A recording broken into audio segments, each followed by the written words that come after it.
ሙሴ እጁን ሲዘረጋ እስራኤል እንዳሸነፉ ክርስቶስ እጆቹን በመስቀል ላይ በመዝገር ዘርጋቱ እኛ ጋንንትን ድል ነሳ።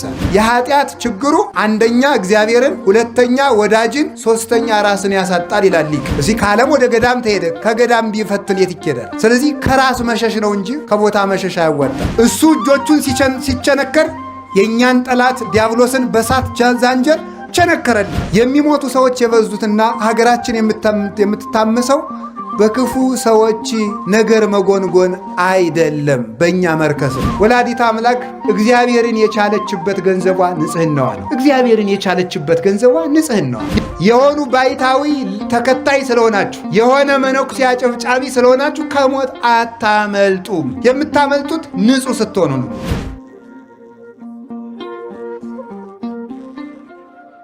ንጽሕና ብቻዋን ነበረች አዳምን አንግሰው የምትኖር። ንጽሕናን ምን አጎደላ ስትሉ ስግብግብነት፣ አልጠግብ ባይነት ንጽሕናን አጎደለ። ከዚያስ ድሮ እኮ ሰውና አንበሳ ጠበኛ አልነበሩም። አንበሳ ሄዶ የአዳምን እግር ይሊስ ነበር። ሰውና ጅብ ጠበኛ አልነበሩም። ሰውና ነምር ጠበኛ አልነበሩም። ሰውና እባብ፣ ሰውና ዘንዶ ጠበኛ አልነበሩም። ሰውና አይጥ፣ ድመት፣ ጉርጥ ጠበኛ አልነበሩም። ሰላማውያን ነበሩ። በማን አማካኝነት? በንጽሕና አማካይነት። የአዳም ንጽሕና ሲጎል ግን ምን ሆነ? ጅብም አዳምን እበላለሁ ማለት፣ እባብም እነድፋለሁ ማለት፣ ዘንዶም እውጣለሁ ማለት፣ ነምርም በጥፍሬ እዋጋለሁ ማለት። ንጽሕና ሲጎድል ወዳጆቻችን ሁሉ ጠላት ይሆናሉ፣ ከአጠገባችን ይሸሻሉ። የኃጢአት ችግሩ አንደኛ እግዚአብሔርን፣ ሁለተኛ ወዳጅን፣ ሶስተኛ ራስን ያሳጣል ይላል ሊቅ። አዳም ንጽሕና ሲጎለው የእግዚአብሔር ክብር ከሱ ላይ ጎደለ። ሲጎለው ራቁቱን ተገፈፈ፣ በገዛ እጁ ተሰደደ። ኃጢአት ያሰድዳል፣ እርኩሰት ያሰድዳል፣ ንጽሕና ያነግሳል። ከዚያ አስተመልከቱ፣ አዳም ማንን አጣ? ንጽሕናውን ሲያጣ ራሱን አጣ። ራሱን አጣ ማለት ነው አዳም ሆይ የሞት ሞት ሙት ተብሎ ተፈረደበት። በሞት ራሱን ያጣ ንጽሕናውን ሲያጣ ነው። ንጽሕና ራስን ያሳጣል። ሶስተኛ ማንን ያሳጣል? ወዳጅን ሁሉ ያሳጣል። የገዛ ሚስቱ ወዳጁና ጠላት ሆነችበት፣ ጠላት። እንኳንስ ከብቶች፣ እንኳንስ ላሞች፣ እንኳንስ አንበሶች፣ እንኳንስ ነምሮች ይቅርና መሬት ራሷ ለአዳም ጠላት ሆና ተነሳችበት። በዚህ ትደነቃላችሁን? የገዛ ሰውነቱ ለአዳም ጠላት ሆነበት። ምን አበቀለበት? እሾህ። ኦሪት ዘፍጥረት ምዕራፍ 3 ቁጥር 17 ላይ እግዚአብሔር ምን አለው? ምድር በአንተ ምክንያት እሾህ ታብቅል አለው። እሾህ ታብቅል። እጽዋት ከአዳም ስህተት አስቀድሞ እሾህ አልነበረባቸውም። አጋፍ፣ ኩርንችት፣ ግራር የሚባል እሾህ የለም። የአዳም እርግማን ከእጽዋት ላይ እሾህን አበቀለ። በሰሙ በወድቁ የአዳም ሰውነት በሽታ አበቀለ፣ ደዌ አበቀለ። ከዚያ በኋላስ ደግሞ ክፉ ሕሊናን አበቀለበት። ፍቶታት፣ እኩያት፣ ኃጣው፣ እርኩሳት ሰለጠኑበት። ስለዚህ ኃጢአት ይላሉ ሊቃውንት 4 አይነት ሞት ያመጣል ይላሉ። የመንፈስ ሞት፣ የሥጋ ሞት፣ የህሊና ሞት እና የዘላለም ሞት። 4 ሞቶችን ይወልዳል። ማን? ኃጢአት። ንጽሕና ደግሞ ከነዚህ ነው። የሥጋ ሕይወት፣ የነፍስ ሕይወት፣ የህሊና ሕይወት፣ የዘላለም ሕይወት ማን ይሰጣል? ንጽሕና። የሥጋ ሞት መቀሰፍ ነው፣ ያለ ዕድሜ መሞት ነው። አዳም በ935 ዓመቱ 30 ዓመቱ እንዲሞት እግዚአብሔር አልፈቀደም ነበር። ዘላለም እንዲኖር ነበረ ዕድሜው የተቆረጠ በንጽሕና ጉድለት ነው። ቅስፈት የሚመጣ በንጽሕና ነው። ንጽሕና ሲጎል ቅስፈት ይመጣል። የሰው ዕድሜው ዛሬ ቢበዛ ስንት ነው? 70 ወይም 80። አዳም ያተረፋት እንዳረጎት ዛሬ እኛ እንኖራለን ማለት ነው። የአዳም ዕድሜው 930 ዓመት ስለነበረ፣ ስለዚህ ዕድሜን የቆረጠው ዝሙት ነው። እርኩሰት፣ ኃጢአት ዕድሜን ይቆርጣል። ከዚያ ስጋው ሞተ፣ ፈረሰ፣ በሰበሰ። የህሊና ሞት ምንድን ነው? ቀቢጸ ተስፋ፣ ብቸኝነት፣ ብሶት፣ ኃጢአት፣ በህሊና መውጠት፣ መውረድ፣ መታወክ፣ ሰላም ማጣት፣ እየበሉ መራብ፣ ለብሶ መብረድ፣ ከሰው መሃል ሆኖ ብቸኝነት፣ ተሹሞ ሽረት፣ ውርደት፣ ድካም፣ ምንም እርካታ ቢስ መሆን፣ ደስታን ማጣት፣ ስደተኛ መሆን፣ ከቤት ውስጥ ተቀምጦ መቅበዝበዝ፣ ሀገር ባለበት ከተማ መሃል ተቀምጦ ሰው ሁሉ ሙቶ አልቆ እኛ ብቻችን የቀረን እስኪመስለን ድረስ የብቸኝነት ስሜት መኖር፣ ምድር መጥበብ፣ የት ልሄድ ማሰኘት። አንድ መነኩሴ ጀማሪ መነኩሴ ነው። ገዳም ሂዶ ኃጢአትም ቢያለው ገዳም ገብቶ ኋላ ለአንድ ትልቅ አባት ሂዶ አባቴ ኃጢአትም ቢያለኝ አለው። ይሄንን ዓለም ጥለኸው ሂድ አሉት። ዓለምን ትቼ ከገዳም መጣው፣ ከገዳምማ ደግሞ ወደ የት ልሄድ ብሎ መለሰ። እዚያም ገብቶ አልቆምለት ስላለ ማለት። እዚህ ከዓለም ወደ ገዳም ተሄደ፣ ከገዳም ቢፈትን የት ይኬዳል? ስለዚህ ከራስ መሸሽ ነው እንጂ ከቦታ መሸሽ አያዋጣም። መሸሽ የሚባለው ከራስ ጠባይ ነው፣ ከራስ ልማድ ነው። ቦታችን እየለወጥን ብንቀመጥ፣ ብቻችን ከጫካ መሃል አንገታችን አስረን ብንጸልይ፣ ከጠባያችን ካልሸሸን፣ ከቦታ ብንደበቅ፣ ከከተማ ብንወጣ ፍጹም ሰላምን ልናገኛት አንችልም። ስለዚህ የእግዚአብሔር ቤተሰቦች የአዳም የባከነ ሀብቱ ንጽህናው ስጋውን ቆረሰበት፣ ህሊናውን ገደለበት። ዛሬ አርፎ የሚተኛ ሰው አለ መሰላችሁ? ሰው መንኩሶ አያርፍ፣ ሰው ዲቁና ያዙ አያርፍ። ሰው እኮ እየቀደሰም ማረፍ አቃተው። ሰው እየሰበከም አያርፍ፣ ሰው መንኖም አላርፍ አለ፣ ተሹሞም አላርፍ አለ። ሰው ቤት ሰራም ምንም አላረፍ፣ አገባም አያርፍ። አይኑ ዞር ማለት ሰው አላርፍ አለ። የሚያሳርፍ ንጽህና እንጂ ህሊና ሲነጻ ዓለም ሁሉ የእናንተ ነው። ቅዱስ ህሊና ካላችሁ ዓለም ሁሉ የእናንተ ነው። ብዙ ነገር ሞልቷችሁ የተልከሰከለ ህሊና ከሚኖራችሁ ምንም የሌላችሁ ንጹህ ህሊና ያድርጋችሁ መድኃኒዓለም። ንጹህ ህሊና ያለው ሰው ባለጸጋ ነው እያልኳችሁ፣ በዓለም ላይ ያለ ፍጹም ባለጸጋ ያንን የሚጠብቅበት ስርዓት አለው። እኔ ችግር ዘርዝሬ ትቻችሁ አልሄድም፣ መፍትሄውን ነግራችኋለሁ። ንጽህና ሲጎል የምን ሞት ይመጣል? አንደኛ የስጋ ሞት። እርግጠኛ ሆኜ ልንገራችሁ አንድ ነገር፣ የሚሞቱ ሰዎች የበዙትና ሀገራችን የምትታመሰው በክፉ ሰዎች ነገር መጎንጎን አይደለም፣ በእኛ መርከስ ነው። እኛ ንጹህ ከሆን ክፉ የሚመክሩ ሰዎችን ምክር ማን ያደርገዋል? እግዚአብሔር ይሽረዋል። የመካሪዎችን ምክር የሚሽር የሚያስረሳ እግዚአብሔር ጥበበኛ ነው። ምክርን የሚሽር ኃይልን የሚያደቅ ነው። የጎደለን ምንድን ነው ካልኳችሁ ንጽህና። እግዚአብሔር የትም ቦታ ንጽህና አጥተዋል ነው የምላችሁ። ንጹህ ከሆን እግዚአብሔር የሰው ችግር የለበትም። እግዚአብሔር በሰራዊት አይዋጋም። እግዚአብሔር ዝምታውም ውጊያ ነው። ግን ቅድስና ይሞላል። ህሊናችን ሙቷል። አሁን እኮ እንዲሁ ዝም ብሎ ተስፋ ቁርጥ ያደርግ እኮ ነው። ዝም ብሎ ማለት መንግስተ ሰማያትን ማን አይቶት ብለህ ነው? በቃ ምንም መብላት፣ በቃ መተኛት፣ ምንም። አሁን ደግሞ ትንሽ ሀብት ያለው ሰው ምን እንደሚነገራቸው፣ ትንሽ ሀብት ያጠራቀመ ሰው እሳ አባቱ እንደው ትንሽ እንደ መኪናም እንደ ፎቅም እንደው የሞካከረ ሰው የድንጋይ ጥርቅም እኮ ነው። እዛ ሰብስቦ ፈልጌ ሲሉት አባ ጊዜ የለኝም፣ በጣም ብዙ ድርጅት ነው ማኔጅ የማደርገውና የሚያዙኝ ነገር ካለ ብቻ ይደውሉልኝ፣ ስንት ብር ነው የሚፈልጉት ይላል። ብሩን ወርወር አድርጎ ስራውን እየሰራ ሊሞት ማለት። እኔ ብዙ ሰው እታወሳለሁ፣ እታዘባለሁ። ማምላክ ብዙ ሰው እዚህ መጥተው አይማሩ፣ ትንሽ ሀብት ነካ ካረጋቸው አይማሩ። ብቻ የሚያዙኝን ይንገሩኝ፣ እሱም ብቻ ይንገሩ። ዝም ብለው ችግር የለም። ቆይ ሰባኪው ምንድነው የፈለገው? ምንድነው ቤተክርስቲያን ስሩ ነው? አካውንታችሁ ንገሩ። ምንድነው የምትፈልጉት? እሱም ብቻ ለምን አትነግሩኝም ይላል። ቃለ እግዚአብሔር ጌታ ይዋ እኛ ያንተን ቆርቆሮ አይደለም የፈለግነው። እኛ የፈለግነው ህሊናህን ነው። እግዚአብሔር የሞተለት አካል ነው ያለ። እኛ የምንፈልገው እናንተን ነው፣ የእናንተን ሻማ። አሁን ጠዋት 21 ሺህ ብር ሰጣችሁ፣ ምን ያለው ሰጣችሁታል። እኔ ገንዘቡን አይደለም የናቁት። ስትፈልጉ 21 ቢሊየን ስጡ፣ ምንም ትርጉም የለው። ገንዘባችሁ አያጸድቃችሁ። የሚያጸድቃችሁ ንጽህናችሁ ነው። መጀመሪያ ራሳችሁ ተስተካከሉ። ካልሆነ ግን ኃጢአት እየሰራ ለእግዚአብሔር 100 ሺህ ብር ሰርቃ 50 ሺህ ብር ስላመጣ እግዚአብሔር በጉቦ ሊምርህ ነው? እንደዚህ ያለ ነገር የለም። እግዚአብሔር የሚያየው መጀመሪያ ንጽህና ነው። የእግዚአብሔር የዓይኑ ማረፊያ ንጽህና ነው። እግዚአብሔር የሚያየው ወደሱ ነው። የህሊና ሞት በአዳም ላይ ሞጣበት። ከዚያስ ምን መጣበት? የነፍስ ሞት። ነፍሱ ጨለመችበት። የነፍስ ሞቷ ከእግዚአብሔር መራቋ ነው።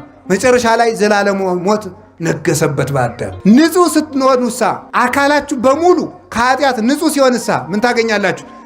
ስጋችሁ ያለ ጊዜው አይሞትም። ህሊናችሁ ልዑል ነው። ህሊናችሁ ትልቅ ነገር ያስባል። እዩትማ በሞቴ ኃጢአት ሰርታችሁ ባደራችሁ ቀን እኮ እቅዳችሁ በሙሉ ክስር እኮ ነው የሚለው። የ40 ዓመቱ እቅድ፣ የ30 ዓመቱ እቅድ ኤዲያ ተውኝ ባካችሁ፣ ክስር ነው የሚለው፣ ድምስስ ነው የሚለው። ህሊና ነዋ ዋናው። ሰው እኮ ይህን አደርጋለሁ ከዛሬ በኋላ የሚቀጥለው ሳምንት አስቀድሳለሁ፣ እጸልያለሁ፣ ከዛሬ በኋላ እጾማለሁ ይልና ሰኞ በዝሙት ተሰናክሎ ካደረ ያ ሁሉ ይከስራል፣ አጣጥፎ ይተኛል። ለምን?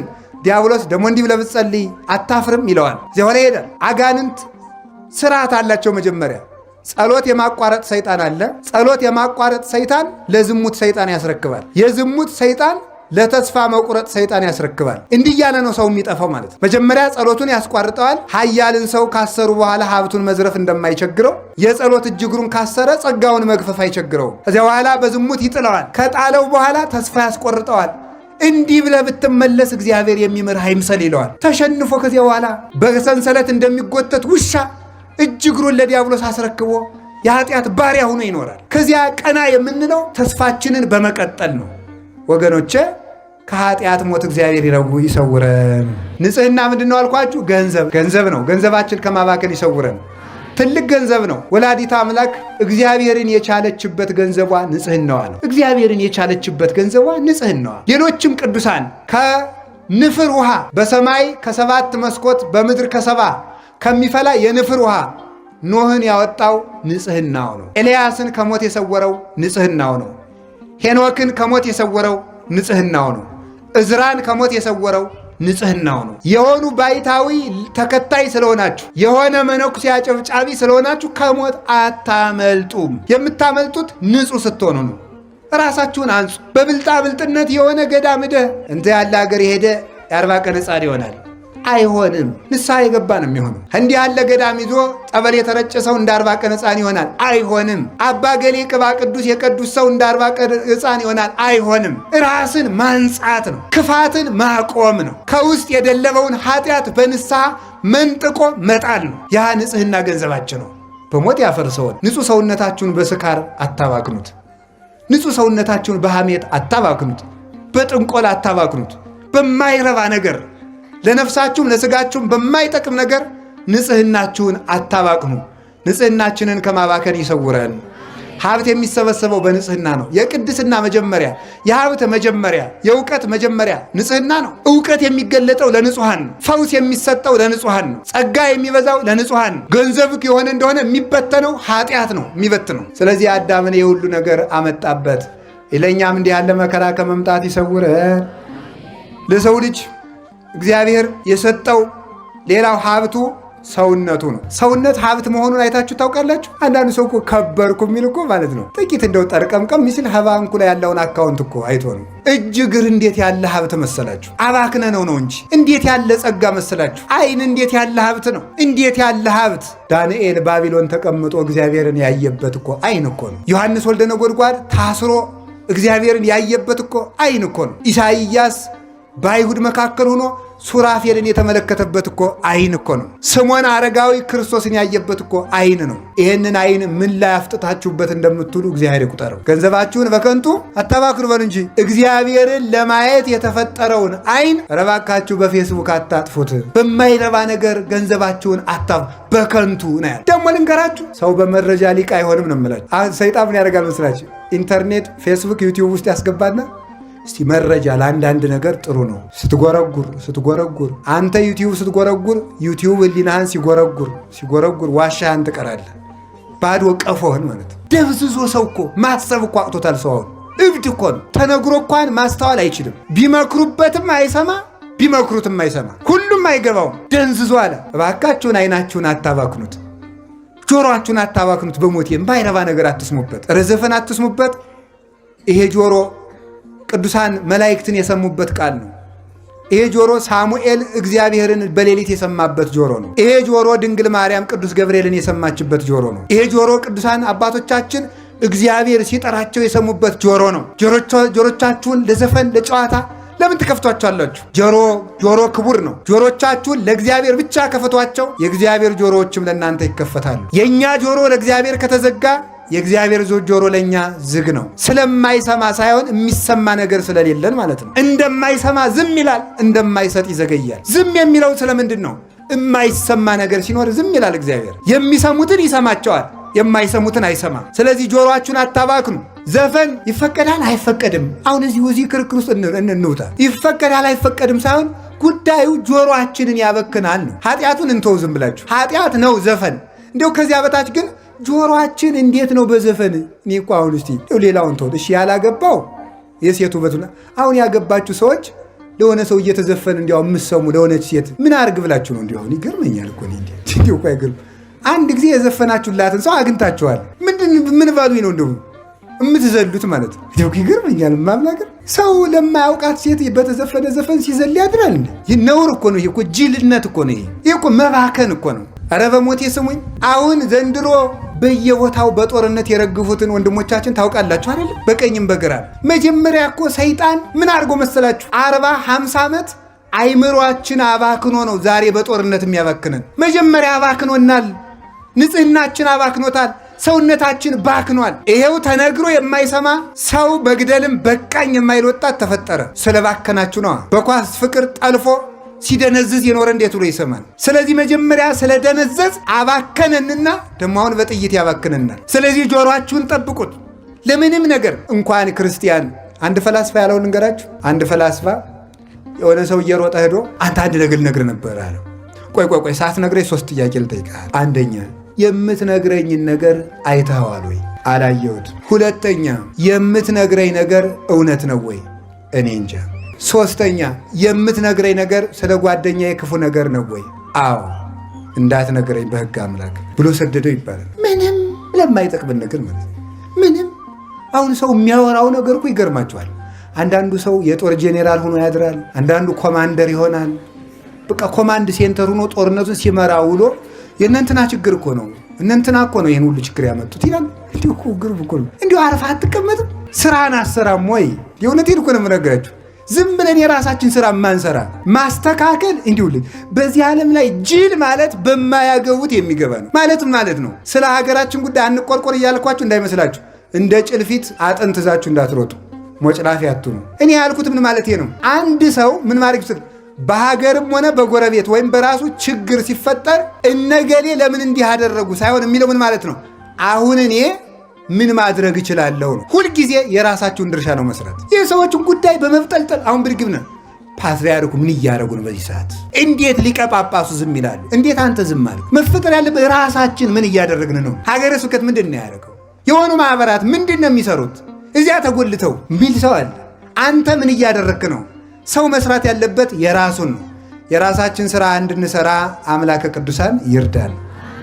ስለዚህ ያባከነው ጆሮ አለ፣ ያባከነው እጅ አለ። በዚህ እጅ አባቶቻችን የሐዋርያው የቅዱስ ቶማስ እጅ ከተቆረጠች በኋላ ምን አድርጋ ነበረ? እሱ ሞቶ ከተቀበረ ሰማዕትነት ከተቀበለ በኋላ በዓመት እየተገለጠች ታቆርብ ነበረ። ከሞተ በኋላ ማለት የቅዱሳን እጅ ሙቶም ይሰራል፣ የእኛ እጅ ደግሞ ሙቶም ይበጠብጣል።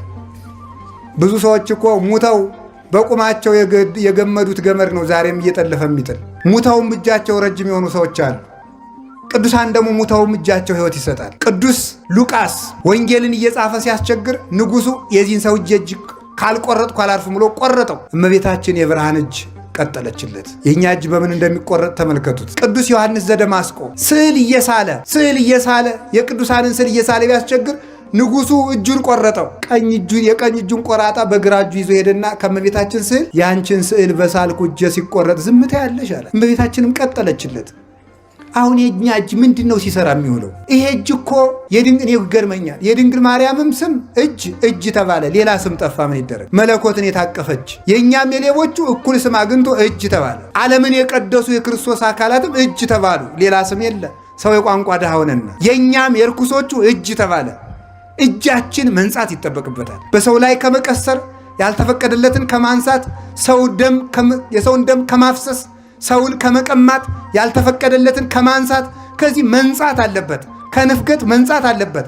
ከስንፍና መንጻት አለበት። የአቡነ ሳሙኤል ዘዋልድባ እጅ ዋልድባን መሬቲቱን እንደ መሶብ ብድግ አድርገው ለሥላሴ ያስባርከዋል። መሬትን ብድግ አድርገው እንደ መሶብ የሚያስባርኩ እጆች ነበሩ። የሙሴ እጆች ተዘርግተው ሲቆሙ የእስራኤል ጠላት በሙሉ እንደ ቅጠል ይረግፉ ነበረ። የሙሴ እጅ ብቻቸውን ሲዘረጉ የኢየሱስ ክርስቶስን እጅ ስለሚወክሉ ሙሴና አሮን ሙሴ እጁን ሲዘረጋ እስራኤል ያሸንፋሉ፣ ሲያጥፈው ይሸነፋሉ። ከዚያ በኋላ ምንድን ነው የተደረገ? አሮንና ሆር የሙሴን እጅ ተሸክመው ዋሉ። ሲደክማቸው ድንጋይ ኮልኩለው አስደገፉ የሙሴን እጅ። ክንደ ብርቱ ነው ሙሴ። ያ የሙሴ እጅ የተሸከመ ድንጋይ ቅዱስ መስቀል ነው ይላል። የሙሴ እጅ የክርስቶስ እጅ ነው። ሙሴ እጁን ሲዘረጋ እስራኤል እንዳሸነፉ ክርስቶስ እጆቹን በመስቀል ላይ በመዝገር ዘርጋቱ እኛ አጋንንትን ድል ነሳ። እነዚህ እጆች ናቸው ያዳኑን። አዳምን ያበጃጁ እጆች በችንካር ተቸነከሩ። ወዮ! እሱ እጆቹን ሲቸነከር የእኛን ጠላት ዲያብሎስን በሳት ዛንጀር ቸነከረልን። እሱ እጆቹ ላይ ሲቸነከር የእኛን ስም በሕይወት መጽሐፍ ጻፈ፣ በደሙ አተበን። እጅ ይህንን ይመስላል። እጅ ክርስቶስን የሚመስል ነው። ኧረ እጅ እንደዋዛ ረከሰ። እጆቻችንን ከማርከስ ይሰውረን።